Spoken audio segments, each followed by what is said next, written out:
चाषी भाई मैंने जितेबाला आपण गछ एतिकी बड़ हो आपण मैंने विशेष ध्यान रखिए जी आपण जिनसटी बाहर तो आपण मैंने यही भूल गुड़िक करेंगे ना आपण ना आपण फसल बर्बाद होबार संभावना रही। तो से भूल गुड़िक होती कौन तो सहीटा ही आज भिडियो जाना। तो जी बेले फसल आपंकर एतिकी बड़ हो जाऊँगी तो मैक्सिमम चाषी भाई मैंने से जो आउ थे कड़ा खसा कर जो सार दियंती जो मु कड़ा खसा कर देखा तो यही समय रे जो सार दियंती तो से यूरिया को मिक्स कर दियंती किंतु यूरिया को मिक्स करने कथा नुहे वर्षा दिन में आउ यही समय रे आपण माने हाई नाइट्रोजेन सार जिनस देवा ना जमती कि 20 किंबा 19 से गुड़िक देवे ना जमती कि डीएपी भी वर्तमान दरकार ना तो से गुड़िक आपण माने देवे ना आमर वर्तमान फसल माने यार जो लता छाड़ापी रेडी है तो आमको से अनुसार जिनस गुड़िक देवाई पड़ो। तो आपण मैंने यही समय कौन करेंगे ना जो सार जी आपण मैंने देवाई चाहते तो एमती भाव में गार करदे तापर यही मंदाती पूरा मैं कड़ा खसा कर देखते यहपरी भाव में सब एरिया रे तो 10-26-26 सार ना आपण एरिया रे जो मिल पारे जो फॉस्फोरस आउ पोटास परिमाण को वर्तमान बढ़ाइबे नाइट्रोजेन परिमाण आपण माने कम सबुठ कम किंबा न दियंतु भल हम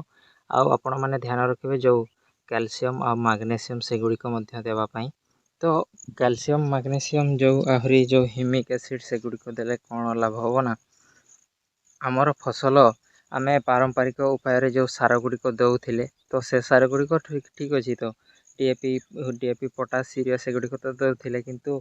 फसल वाइज आपण देले भल हम ना जदि अलग फलगा देवे तो फसल क्षति होबार संभावना रही।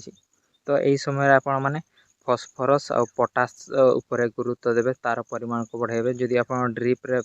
सार पानी संगे छाड़ापी चाहते ताले 05234 0050 से गुड़िक दे पारे आदि आपमती मानुआल दे 10-26-26 सार से सबुठ भल आपण मैंने यही समय दे पारे।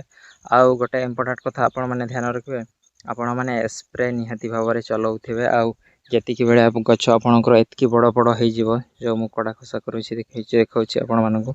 तो एतकी बड़ हो तो यही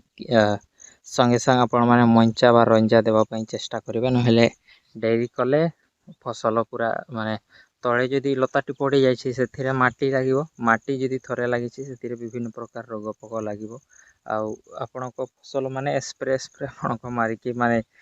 रोग सर पारे तो सेमतिका कथा आपण मैंने सठिक समय सठिक जिनस दिंतु सठिक समय कम करूँ। वर्षा ऋतु अच्छी हेले भी मुझे कड़ा खसा करी कहीं माने आम एरिया रे मुझे आपण मानक आगर भी जिते वर्षा हेले भी आम एरिया रे एते पानी जमे ना तो एमतिका रही कथा। तो जो यही गछ गुड़िक प्राय हाँ सेमती 20-22 दिन हो गला देखिपारे तो कड़ा खसा जेहेतु टिके कही तो पत्र गुड़िक टे झाणुआ झाणुआ सेमती देखादेव आउ नाली पुक ये गोटे बसते आपण मैंने देखिपारे नहीं उड़ीगला। तो से सब जिनस छोट छोट जिनस गुड़िक समय आपण मैंने ध्यान रखु समय आसी वर्तमान आमर जो उच्च जगार जो मानकर जगह अच्छी वर्तमान हो समय बिल जगार वर्तमान धान चाष अच्छी तो से करें तो आपण मानक आह्वान करुच्ची जदि आपण मानक जगह अच्छी माने उच्च जगह अच्छी भल जगह अच्छी मल्चिंग पकईकि आराम से आपण मैंने काकुड़ी चाष करें किंबा अन्य पनीपरिया चाष कारण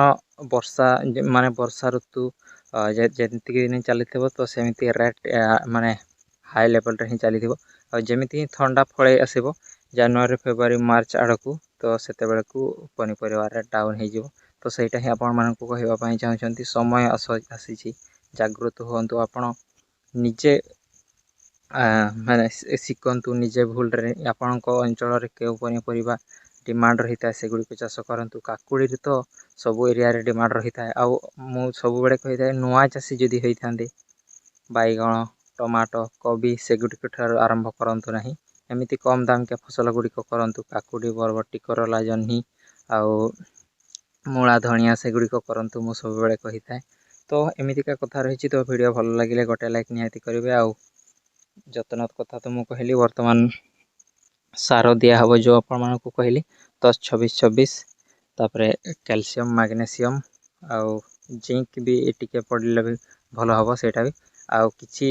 ଯେଉଁ ମାଇକ୍ରୋ ନ୍ୟୁଟ୍ରିଏଣ୍ଟର ସ୍ପ୍ରେ ଅଣାହେବ ସେଗୁଡ଼ିକ ମରାହେବ। ତ ସେମିତିକା କଥା ଆପଣମାନେ ଏହିସବୁ ମାନେ ଯଦି ଚାଷ କରିଛନ୍ତି ତାହେଲେ ଏଇ ସବୁ ଜିନିଷ ଗୁଡ଼ିକ ଧ୍ୟାନ ରଖନ୍ତୁ। ତ ଆଜିର ଭିଡ଼ିଓରେ ଏତିକି ରହିଲି, ନମସ୍କାର।